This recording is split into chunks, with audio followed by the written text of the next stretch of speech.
In front of me is INFINIX Zero X Pro, and today I would like to show you how you can select and delete multiple photos at once.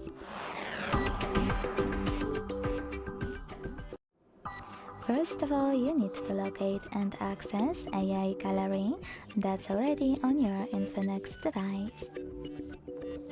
Then hit Photos or Albums.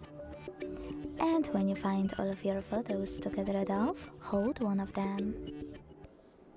Now click on this icon at the top right corner to select multiple right away, in my case 12, and tap on all of your pictures you wish to keep. Then to get rid of the rest, use the Delete button at the bottom and confirm your choice in the pop-up. Thanks so much for watching. If you enjoyed this video, leave a like, comment and subscribe. Bye!